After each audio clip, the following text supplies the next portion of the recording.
Minha mãe implorou para eu voltar para casa nas festas. Eu sou Claire Miller, tenho 30 anos. E como uma idiota, eu realmente achei que este Natal poderia ser diferente. Ela me ligou em Londres às 3 da manhã, chorando no FaceTime, dizendo que quase nunca me vê mais e que a família inteira precisava de mim ali. 10 horas em um voo noturno apertado, 2 conexões, bateria do celular morta, e mesmo assim eu apareci na porta dela em San Diego com uma mala cheia de presentes para os filhos do meu irmão. Eu estava exausta, cheirando a café de avião, com as costas doendo. Toquei a campainha com o coração batendo forte, esperando estupidamente que ela me abraçasse como quando eu era criança. A porta se abriu com força. Sem oi, sem como foi o voo, sem abraço. Minha mãe só encarou minha mala e disse como se fosse a coisa mais normal do mundo. Você vai cuidar dos filhos do seu irmão, nós vamos viajar em família. Meu irmão entrou no batente da porta, óculos churo no rosto, bolsa no ombro, as crianças penduradas nele. Ele deu um sorriso de lado e falou: Ei, crianças, não limpem o nariz na tia Claire, hein? Ela está com jet lag. Todos riram, como se eu fosse uma piada. Meus pais, meu irmão, as crianças, todo mundo gargalhando enquanto eu ficava ali com um cabelo de avião e uma fatura de cartão de crédito cheia de passagens que eu tinha pago. Eu não gritei, não chorei, só senti algo dentro de mim desligar, como um interruptor. Eu sorri, deixei minha mala no hall de entrada, olhei minha mãe nos olhos e disse uma frase. E foi aí que tudo virou. As risadas pararam, o rosto deles perdeu a cor e minha mãe começou a repetir baixinho: Não, não, de jeito nenhum. Quando eu terminei, a viagem dos sonhos não existia mais, a casa deles estava em risco e eu finalmente tinha acabado de ser a babá grátis e o banco pessoal da família. Fica comigo até o fim e eu vou te contar exatamente como uma filha ingrata arruinou o feriado perfeito da família e recuperou a própria vida no processo. O engraçado é que no momento em que eu disse aquela frase, a sala inteira congelou. Mas para entender por quê, você precisa saber o que aquelas pessoas tinham feito comigo por anos. Minha mãe não sentia só saudade quando me ligou de Londres. 2 semanas antes daquela ligação das 3 da manhã, ela já tinha me mandado prints de preços absurdos de férias, insinuando que ela e meu pai nunca conseguiriam pagar por aquilo sem que eu ajudasse um pouquinho. Só desta vez. Só desta vez era como todo favor começava. Quando meu pai precisou de cirurgia no joelho, eu mandei dinheiro. Quando meu irmão Jason estourou os cartões com a grande ideia de e-commerce, eu ajudei a reorganizar a dívida. Quando o aquecedor quebrou e a hipoteca estava atrasada, eu mandei dinheiro, e minha mãe postou fotos na semana seguinte em um brunch novo no centro. Eu moro em um flat pequeno em Londres, cozinho quase tudo em casa, vou a pé para o trabalho na chuva, e mesmo assim eu ainda pagava Uber Eats e serviços de streaming em uma casa onde eu nem morava, em um continente onde eu nem vivia mais. Só que desta vez, antes de reservar minha passagem, eu prestei atenção. Eu guardei cada transferência, cada recibo do PayPal, cada "obrigada, querida, a gente te paga quando as coisas acalmarem". E eu notei outra coisa: um e-mail do banco com o meu nome em uma hipoteca que eu não lembrava ter assinado, porque anos atrás eles tinham me colocado como codevedor só para conseguir uma taxa melhor. E desde então eu vinha cobrindo os buracos. Então, enquanto minha mãe chorava no FaceTime, dizendo que as crianças sentiam minha falta e que a Mia perguntava quando a tia Claire voltaria, eu estava sentada na cama em Londres, olhando meu app bancário e entendendo que o único momento em que eu era de família era quando uma conta vencia. Eu quase disse não, quase mandei ela resolver sozinha. Mas aí eu pensei outra coisa. Se eles estavam dispostos a me arrastar metade do mundo para me usar como babá e cartão de crédito, eu finalmente estava disposta a mostrar como seria quando eu parasse de aceitar. Eu comprei a passagem, mas também marquei uma chamada com uma consultora financeira, baixei 3 anos de extratos e preparei um documento simples em um modelo jurídico online. Então, naquele batente da porta em San Diego, enquanto o Jason ria e minha mãe anunciava minha escala de babá como se já estivesse decidido, eu não era só a filha cansada que eles conheciam. Eu puxei minha mala para dentro, deixei as crianças pularem em volta das minhas pernas e fui com eles até a cozinha, onde o roteiro da viagem estava estendido no balcão como uma promessa brilhante. Fotos do resort, horários de voo, pacote família em letras grandes. Minha mãe apontou o folheto e disse: "Viu? É por isso que a gente precisava de você aqui, querida. As crianças ficam com você. A gente finalmente vai ter férias de verdade. Você sempre diz que a gente tem que se cuidar." Eu olhei o nome do resort, reconheci os últimos dígitos do cartão no e-mail de confirmação aberto no celular dela e senti aquele interruptor dentro do meu peito virar de novo. Eles achavam que eu tinha voltado para ser babá e banco, mas eu tinha voado 10 horas para fazer algo que eu devia ter feito anos atrás. Eu sorri, pedi para minha mãe chamar todo mundo para a sala de jantar para a gente revisar algumas coisas antes de vocês irem. Abri meu laptop na mesa e puxei a pilha de recibos digitais que transformariam aquela viagem em família na última vez que qualquer um deles me veria como um recurso grátis. Meu pai sentou na cabeceira como se fosse uma reunião de família. Minha mãe ficou em pé segurando o roteiro impresso. Jason mexia no celular, meio ouvindo. Mia e Logan giravam no chão. Eu puxei o laptop para mais perto, virei a tela para eles e disse, com a maior calma que conseguir: "Antes de vocês irem para qualquer lugar, a gente precisa falar de dinheiro." Jason gemeu. "Claire, sério? Agora?" Meu pai resmungou algo sobre timing. Minha mãe fez aquele olhar de ferida e disse: "Querida, a gente está sob tanto estresse. Por favor, não comece uma briga antes da gente sair." Eu não levantei a voz. Só abri a primeira pasta da tela, chamada Miller Household, e cliquei em uma planilha.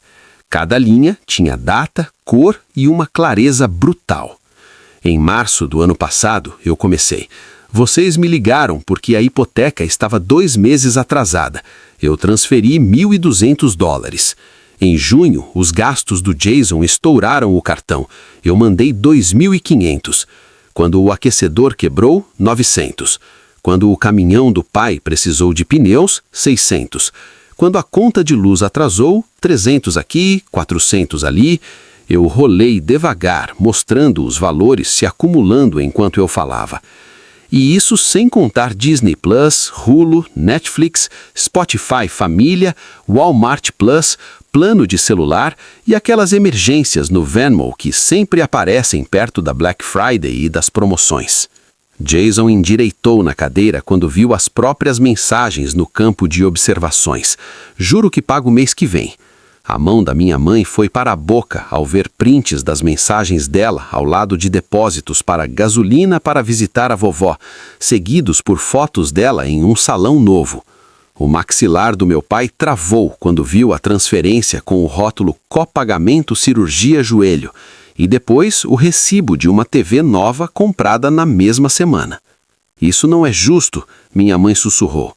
Eu balancei a cabeça. "Eu não estou fazendo vocês parecerem nada. Eu só estou mostrando o que aconteceu de verdade." Então eu rolei até o final. A linha em negrito estava lá, enorme e impossível de negar.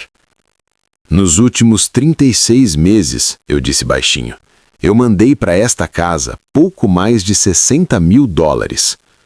A sala ficou muda. Jason piscou como se tentasse acordar. Meu pai encarou a parede.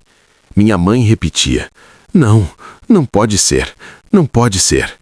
Como se repetir mudasse a matemática. Eu tirei da bolsa um pequeno pacote de folhas impressas e coloquei ao lado do roteiro da viagem dos sonhos. "Isto", eu disse, "é um acordo simples. Não é processo. Não é eu levando vocês ao tribunal. É só um registro de que vocês reconhecem que devem esse dinheiro e que vão começar a pagar de volta. Mesmo que seja devagar, 50 por mês, 100, o que der. Eu tinha feito em um modelo jurídico. Minha consultora revisou. Isso diz que isso, eu apontei para os 60 mil na tela, não foi um presente. Meu pai finalmente reagiu. Vocês somos família, ele gritou. Você não coloca a família em dívida. Vai processar seus próprios pais? Eu olhei diretamente para ele. Família não esconde uma hipoteca no nome da filha e liga quando a parcela atrasa. Família não gasta o dinheiro dela em viagens e brunch. E depois ainda diz para os outros que eu abandonou vocês. Minha mãe se encolheu como se eu tivesse batido nela. Jason pegou as folhas, leu o começo e a voz dele falhou. Isso é loucura. Eu não posso pagar isso. Nenhum de nós pode. Eu recostei na cadeira. Eu sei, e eu não espero que vocês paguem tudo de uma vez. Mas eu terminei de viver num mundo em que vocês fingem ser vítimas, e eu viro a egoísta que mora fora. Se algum de vocês contar para vizinho, primo ou Facebook que eu deixei vocês sem nada, eu vou mostrar esses números. Eu vou mostrar cada transferência, cada conta que eu paguei. Cada vez que vocês escolheram Starbucks em vez da conta de luz, porque sabiam que eu ia salvar vocês. Minha mãe balançava a cabeça repetindo, não, não, de jeito nenhum. Você não faria isso, Claire. Você não humilharia a própria família. Eu dei de ombros.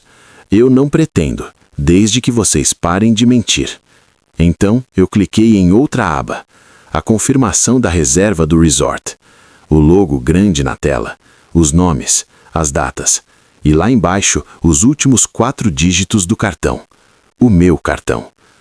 E sobre essa viagem de família que vocês estão tão animados, eu disse ainda calma, vocês vão querer sentar para esta parte. Meu pai franziu a testa. Do que você está falando? Eu apontei para a linha de status sobre o número da reserva. Cancelada. Há 3 dias, eu liguei para o resort e para a companhia aérea. Como a reserva foi feita no meu cartão e na minha conta, eu tinha todo o direito. O pacote foi reembolsado. Os créditos de voo foram movidos. Eu fechei o laptop pela metade, só o suficiente para ver os rostos deles, e disse: Quando eu falei na porta que eu não ia ficar de babá enquanto vocês viajavam, o que eu quis dizer foi, não existe mais viagem. Não sem mim. Não sem o meu dinheiro. Nunca mais no meu cartão. Meu pai levantou num salto quando viu a palavra cancelada, como se pudesse intimidar a tela para ela mudar. Você não tinha esse direito, ele explodiu. Essas passagens são nossas. Eu nem pisquei. Elas foram compradas com o meu cartão. Na minha conta. Com o meu dinheiro.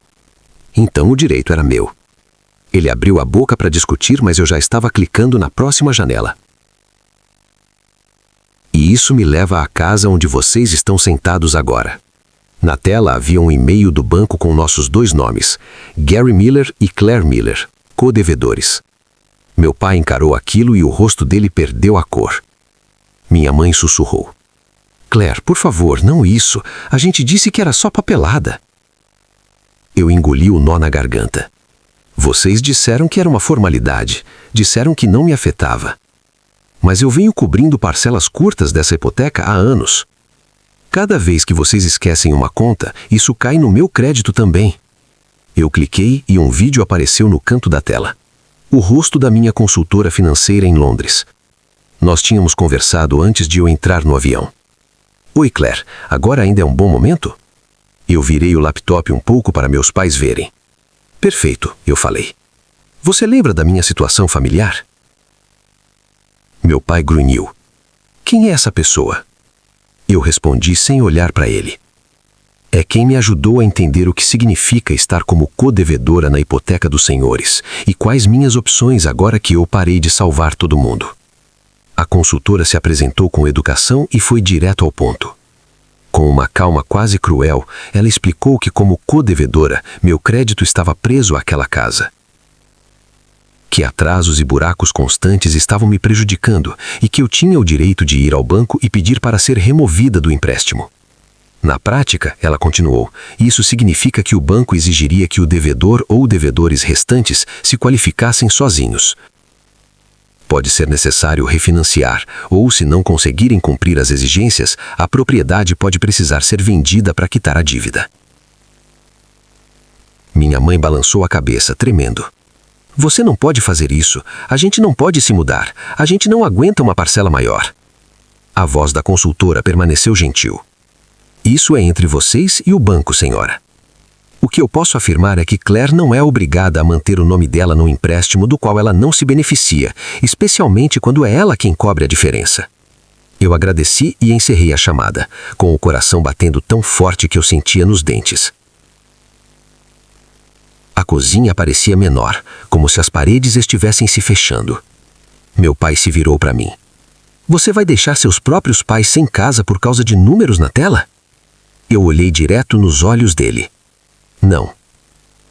Eu vou parar de deixar vocês apostarem no meu futuro enquanto agem como se eu devesse a minha vida inteira para vocês. Se vocês podem pagar resort e passagens quando acham que eu vou ficar aqui de babá, vocês podem sentar com o banco e descobrir como pagar a própria casa. Eu tirei da bolsa um papel dobrado. Isto é meu aviso formal de que vou parar todos os pagamentos automáticos ligados a essa propriedade. O banco vai falar diretamente com vocês a partir de agora.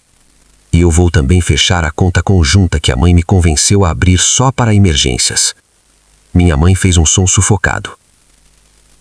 Mas é de lá que vem o dinheiro do mercado, é de lá que a gente paga as contas.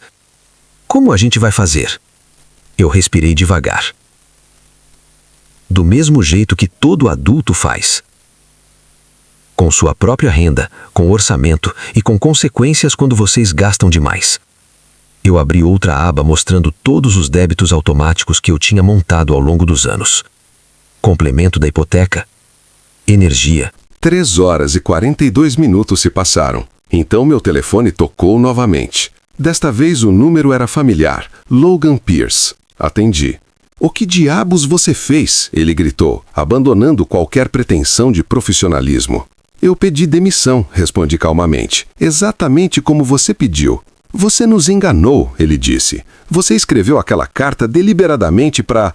Eu escrevi uma carta de demissão legalmente válida, interrompi. Vocês a aceitaram sem ler com atenção. Havia 4 executivos naquela sala, incluindo o RH. Nenhum de vocês percebeu que ela era condicional. Isso não é engano, é negligência. A linha ficou em silêncio por um instante. O conselho está furioso, disse Logan. A sede da Dominion não para de ligar. Eles querem saber por que agora estamos expostos a mais de $1 milhão. Eu não estou exposta, vocês estão. Nós não vamos pagar esse bônus, nem as opções. Então não paguem, disse com leveza. Mantenham-me empregada. O quê? Continuem pagando meu salário, meu plano de saúde, meus benefícios, restaurem meu acesso ao escritório, meu e-mail, meu cartão corporativo, eu ainda sou funcionária até a quitação completa. Ele agora estava gaguejando. Isso é loucura. Na verdade, é bastante eficiente, respondi. Estou sendo paga salário integral enquanto minhas funções foram atribuídas a outra pessoa. Estou sendo paga para esperar. Sou muito paciente. Você não pode fazer isso? Eu já fiz. Houve uma inspiração brusca do outro lado. Também devo informar que registrei uma queixa na Comissão de Igualdade de Oportunidades de Emprego, discriminação etária, demissão indireta. Tenho documentação de 23 funcionários acima de 40 anos sendo substituídos por trabalhadores mais jovens, ganhando menos. Silêncio. E tenho e-mails, acrescentei, discutindo a necessidade de remover funcionários sêniores caros para melhorar margens. Ele desligou. 28 minutos depois, meu acesso ao e-mail corporativo foi restaurado. Alguém em jurídico entrou em pânico.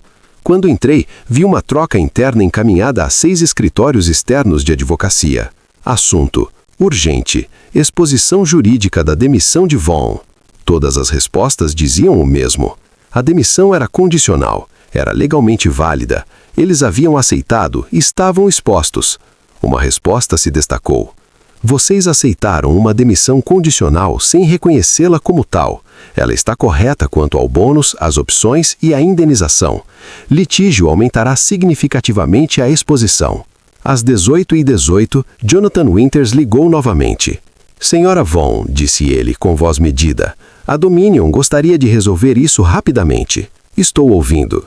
Estamos preparados a oferecer $950 mil como acordo final. Não, respondi. Pausa. Isso cobre tudo. Não cobre o que meu contrato garante. Seja razoável. Estou sendo, respondi. Estou pedindo exatamente o que me é devido.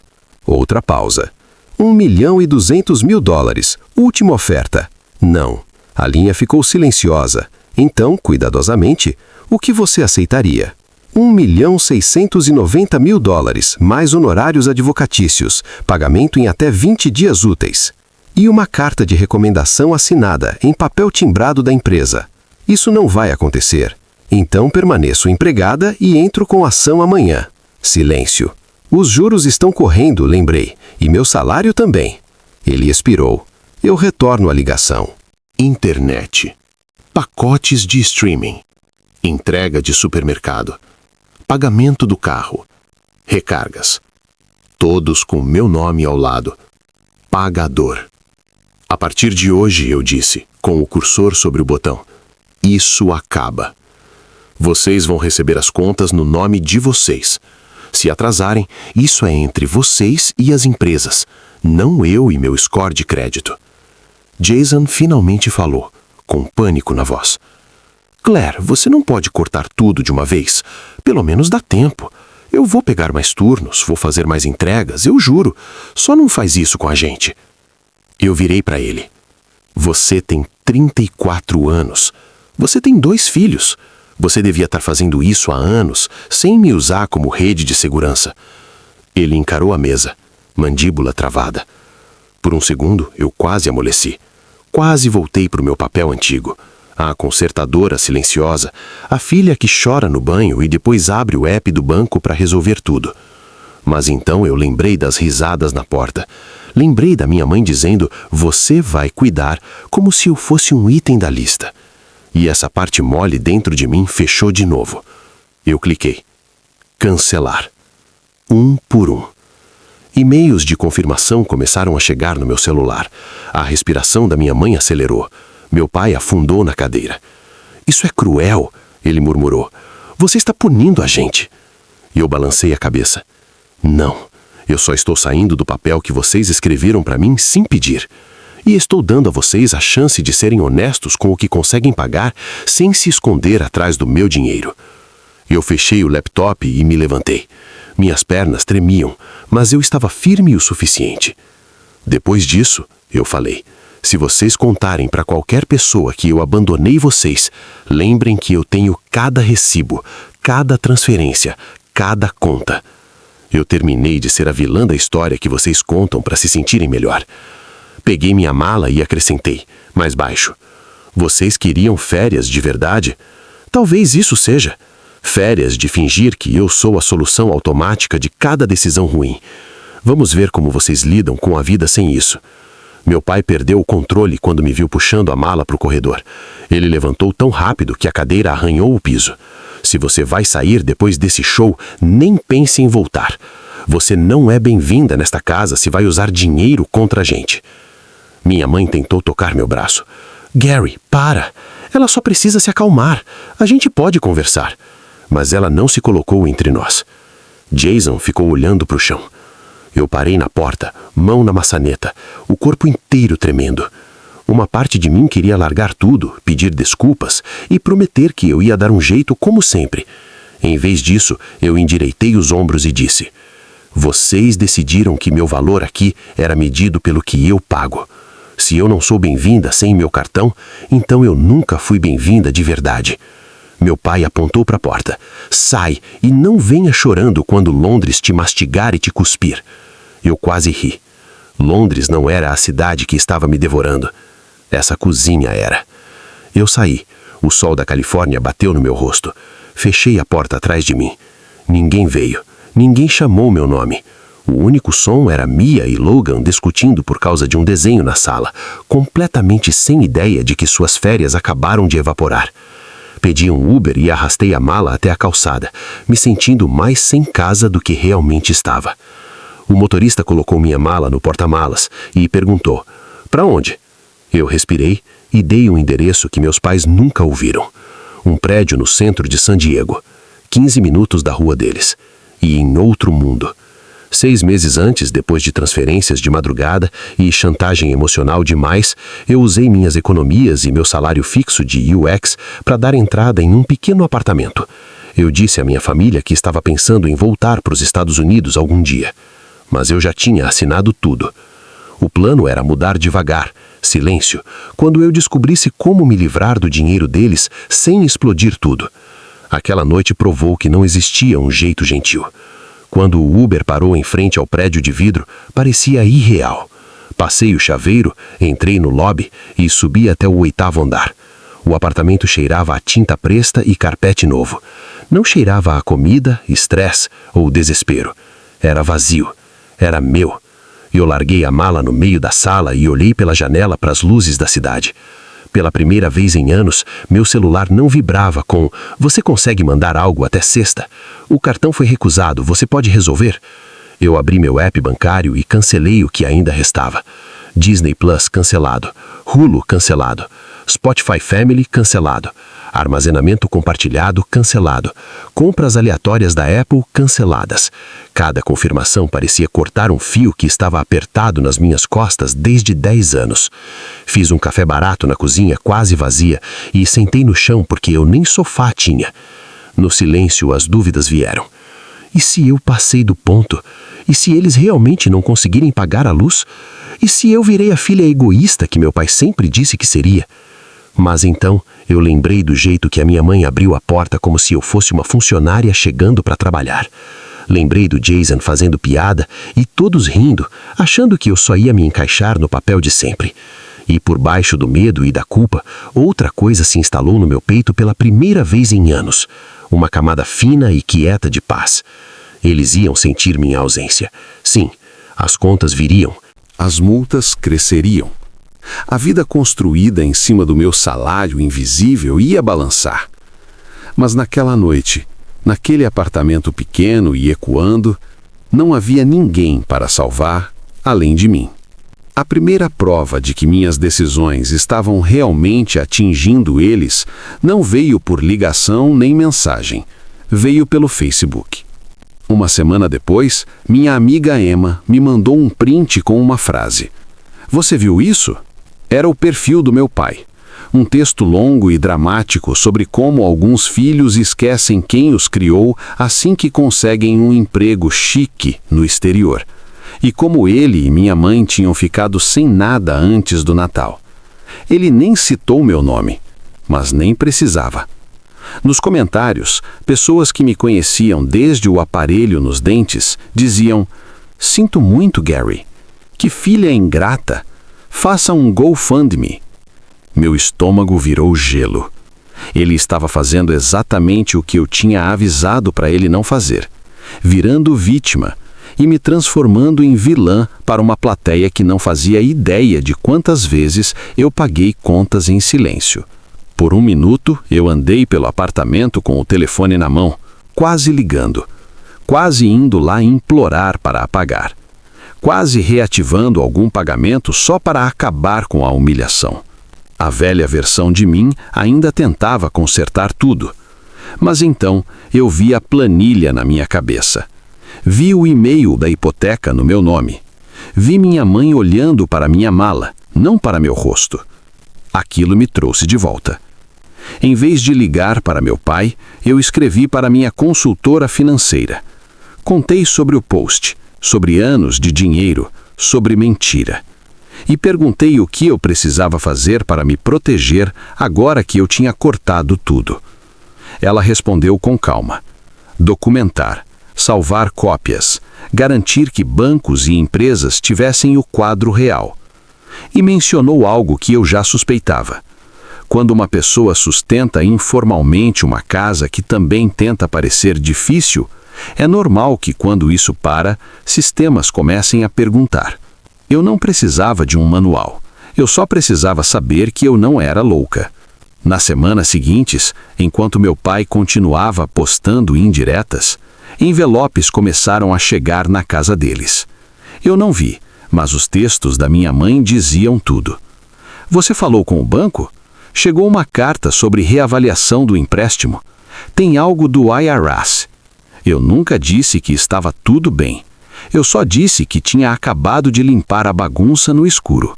Jason pediu para me encontrar num café perto do meu prédio. Quando entrou, parecia menor sem o sarcasmo. Olheiras, barba por fazer, mochila de entregas no ombro. Ele sentou e falou direto. O pai precisa parar com essas coisas online. Está piorando tudo. Aí ele hesitou. E essas cartas, essas ligações, você fez alguma coisa, né? Eu tomei um gole lento de café. O que eu fiz foi parar de fingir que a gente era honesto. Eu falei com profissionais. Eu garanti que meu nome não afundaria num navio que eu não estava dirigindo. Se alguns sistemas finalmente estão percebendo de onde o dinheiro vinha, isso não é culpa minha. Ele admitiu que pegou mais turnos, vendeu equipamentos, apertou a vida. Pela primeira vez, eu estou vendo quanto as coisas custam de verdade. Mercado, gasolina, creche. Antes eu só sabia que se ficasse ruim o suficiente, alguém ia mandar mensagem para você. Enquanto isso, minha mãe vendia bolsas, móveis, decoração. A TV nova do meu pai sumiu. E num dia cinza, o caminhão deles foi tomado por falta de pagamento. A cena que eles julgavam quando acontecia com vizinhos, agora era na rua deles. O meu pai manteve meu número desbloqueado, mas nunca ligou para pedir desculpas. Só jogava mais bombas online, esperando que alguém carregasse a culpa até mim. Eu não respondi publicamente. Eu não precisava. Eu tinha recibos, eu tinha orientação, eu tinha distância. Quando o Natal chegou de novo, a casa Miller era outro universo, e a minha vida também. Eu descobria em pedaços, fotos marcadas, comentários, sinais. Eu me concentrei no meu trabalho em San Diego, em montar minha vida, em decorar meu apartamento de um jeito simples. Comprei um sofá usado, uma árvore pequena, luzinhas baratas. Aí, numa terça chuvosa de dezembro, bateram na minha porta. Quando eu olhei pelo olho mágico, meu estômago despencou. Era minha mãe. Ela parecia menor, sem maquiagem pesada, sem cabelo arrumado. Só uma mulher cansada segurando uma sacola reutilizável como se fosse um escudo. Eu deixei ela entrar. Ela ficou no meio da minha sala e girou devagar, olhando o sofá, a vista, a árvore pequena com 3 enfeites diferentes. Eu não imaginava que era assim, ela disse baixo. Eu sempre te imaginei em algo maior, mais chique. Eu dei de ombros. Isso é o que eu consigo pagar quando eu não sustento 2 casas. Ela fez uma careta, como se a frase doesse. Então ela tirou um envelope da sacola. Dentro havia um cheque. Não era 60 mil, nem perto, mas era algo. É de vender coisas, ela falou rápido, olhos brilhando. Bolsas, joias, aquela mesa que você odiava. E eu peguei mais turnos. Não é muito, mas é um começo. Eu fiquei olhando o cheque, não pelo valor, pelo que significava. Minha mãe, que por anos agiu como se meu dinheiro fosse infinito, estava ali no meu apartamento pequeno, admitindo que tinha me usado como caixa eletrônico. Ela sentou na ponta do sofá e começou a chorar. Não aquele choro performático do FaceTime às 3 da manhã. Um choro quieto, quebrado. Seu pai ainda diz que você nos traiu, ela confessou. Mas eu não consigo mais repetir isso. Depois de ver aqueles papéis, depois das cartas do banco, nós usamos você. Eu usei. Eu sentei do lado dela com espaço. Eu não estou pedindo para você odiar ele, eu disse. Eu estou pedindo para você parar de deixar ele reescrever o que aconteceu só para não sentir culpa. Ela assentiu, limpando o rosto. O Jason está trabalhando, de verdade. Turnos de madrugada. Mudou para um lugar menor. As crianças dividem quarto, mas é algo que ele paga. Ele pediu para eu te dizer, obrigado pela planilha. Eu ri, um som curto e surpreendido. Eu não fiz aquilo por ele, eu fiz por mim. Ela me olhou com cuidado. Você acha que um dia a gente pode ter um Natal em que você venha e seja só jantar? Sem contas escondidas, sem dinheiro, só nós? Minha garganta apertou. Talvez. Mas só se todo mundo naquela casa entender que eu não sou mais a rede de segurança. Se eu for, é porque eu quero, não porque tenho uma conta vencendo. Ela assentiu e me abraçou. Um abraço de verdade. Quando ela saiu, eu guardei o cheque numa gaveta. Eu não depositei na hora. Eu só precisava saber que pela primeira vez o dinheiro estava indo na outra direção. Quanto ao meu pai, a última coisa que vi dele foi mais um post vago sobre família virar as costas. Eu silenciei. Depois, bloqueei. Não parecia bater uma porta. Parecia fechar uma ferida que nunca cicatrizava. Na véspera de Natal, eu fiquei sozinha no sofá, com luzes piscando, chocolate quente numa caneca barata. E pela primeira vez na vida, eu não me senti obrigada a estar em outro lugar. Sem voos, sem escala de babá, sem transferências de emergência. Só silêncio. Só meu. E foi aí que eu aprendi. Família não deixa de ser família só porque você diz não. Quem te ama de verdade, aprende a respeitar limites. Quem só estava ali pelo que você fornecia, vai te chamar de egoísta no minuto em que você parar de sangrar. Dói. É solitário. Mas às vezes a distância é a única forma de parar de se afogar nas decisões ruins de outra pessoa. Então me diz, se as pessoas drenando seu dinheiro e sua sanidade compartilham seu sobrenome, você continua pagando o preço só para ser chamado de leal? Ou vai embora como eu e dá a si mesmo permissão de ser sua própria família primeiro?